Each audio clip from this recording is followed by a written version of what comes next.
Hi hello வணக்கம். நான் உங்கள் doctor Sathish from Madurai osteopathy clinic. இன்றைக்கி இந்த வீடியோவில் தட் இஸ் ஃபுல் வீடியோவில் நம்ம என்ன பார்க்க போகிறோம் அப்படின்னா, ஒரு பேஷண்ட்டை நாங்கள் எப்படி பார்க்குறோம் அல்லது எப்படி பார்க்கணும் அப்படிங்கிற ஒரு விழிப்புணர்ச்சியாக இந்த ஒரு ஷார்ட் டாக் இருக்க போகுது. எப்படின்னா, ஒரு பேஷண்ட் ஹாஸ்பிட்டல் வராரு. வந்தவுடனே அவர் பேக் பெயின், சார் எனக்கு குறுக்கு வலிக்குது அப்படின்னு சொல்லிடுறாரு. இப்போ பேஷண்ட் குறுக்கு வலி தான் சொல்கிறாரு.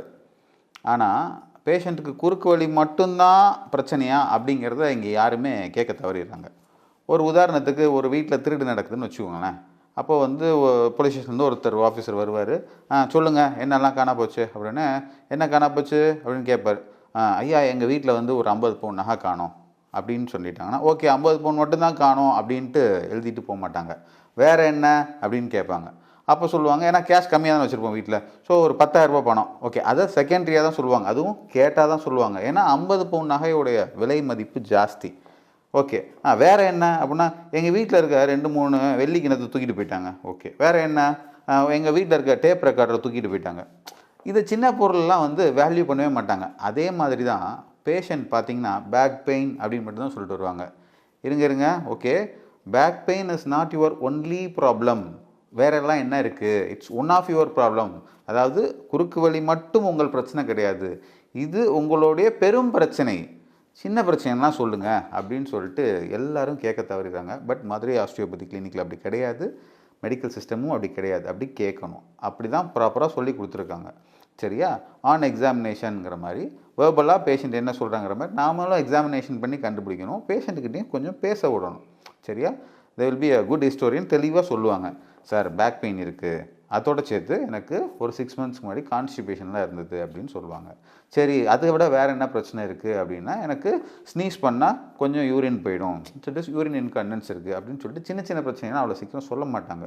ரொம்ப டீட்டெயில்டாக கேட்டிங்கன்னா அதுக்கப்புறம் சொல்லுவாங்க, எனக்கு கொஞ்சம் நேரத்துக்கு முன்னாடி அல்லது கொஞ்சம் நேரத்துக்கு முன்னாடி ஒரு கொஞ்சம் வருஷத்துக்கு முன்னாடி எனக்கு வீசிங்லாம் இருந்தது அப்படின்னு சொல்லுவாங்க.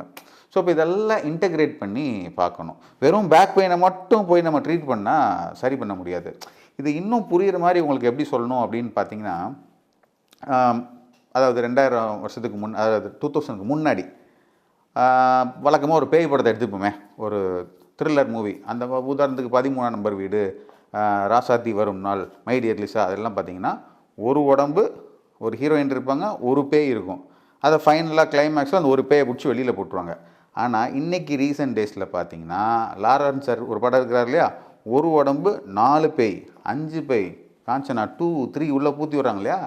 But this is the reality. ஒரு உடம்புல எப்படி 3 பேய் இருக்கோ அதே மாதிரி 3-4 பிரச்சனை இருக்கும். ஆனால் அவங்க எதை சொல்கிறதுங்கிறத தான் கன்ஃபியூஸ் ஆகிடுறாங்க. பட் இங்கே அப்படி கிடையாது. நாங்கள் கிளாரிட்டியோட எல்லா டயக்னோசிஸ் அப்பையும் ஃபர்ஸ்ட் ப்ராப்ளம், அதுக்கு முன்னாடி என்ன இருந்தது, foremost thing which is the root cause, mother problem யார், எது விச் இஸ் த ப்ரைமிங்கிறத கண்டுபிடிச்சி சரி பண்ணுறோம். இது மதுரை ஆஸ்டியோபதி கிளினிக்கோட ஸ்பெஷாலிட்டி ஒன்று. அண்ட் செகண்ட் திங், ஒரு பெயினை எப்படி பார்க்குறோம், அதாவது பெயின் உள்ள பேஷண்ட்டை நாங்கள் எப்படி பார்க்குறோம். ஒரு சில பேஷண்ட்லாம் பெயின் பேஷண்ட் நைன் பேசுகிறாங்கன்னா, அவங்க இந்த அளவு நை பாட்டிப்போம் டக்குன்னு அனுப்பின்னு சொல்கிறாங்க. பட் அப்படி கிடையாது.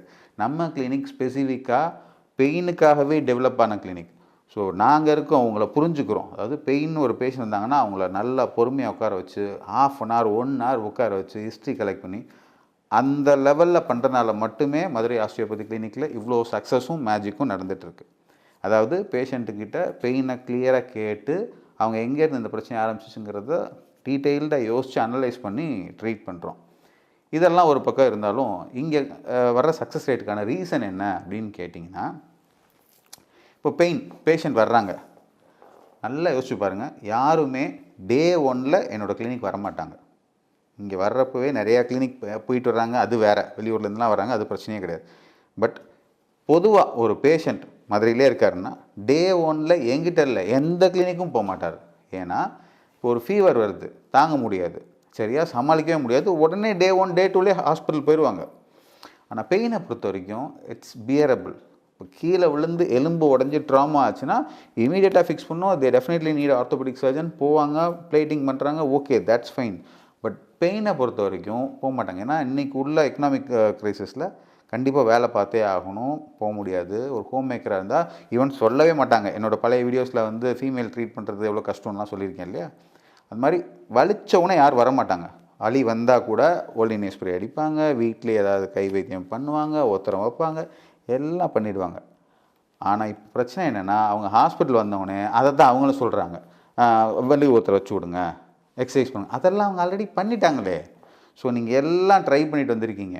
ஒருத்தருக்கு இன்றைக்கி பெயின் வந்துச்சுன்னா ஹோல் ஃபேமிலி டிஸ்டர்ப் ஆகும். 2 நாள் நீங்கள் லீவ் போட்டிங்கன்னா உங்கள் பட்ஜெட்டில் பெரிய லெவலில் துண்டு விழுகும். இதை யாருமே கன்சிடர் பண்ணுறதில்ல. பட் நாங்கள் மதுரை ஆஸ்டியோபதி கிளினிக்கில் அப்படி கிடையாது. உங்கள் பிரச்சனையை எங்கள் பிரச்சனையாக கன்சிடர் பண்ணி உங்களை எவ்வளோ குவிக்காக சரி பண்ணி உங்கள் வேலைக்கு அனுப்ப முடியுமோ, that's our role and responsibility அப்படின்னு நினச்சி தான் வேலை பார்க்குறோம். உங்களை வேலை பார்க்கக்கூடாது, ரெஸ்ட் எடுங்கன்னு சொன்னால் இட்ஸ் அ சின். அதை நாங்கள் ஒரு பாவமாக பார்க்குறோம். ஓடி ஆடி வேலை பார்க்குற மனுஷனை உட்காருன்னு சொல்கிறது ஒரு பாவம்.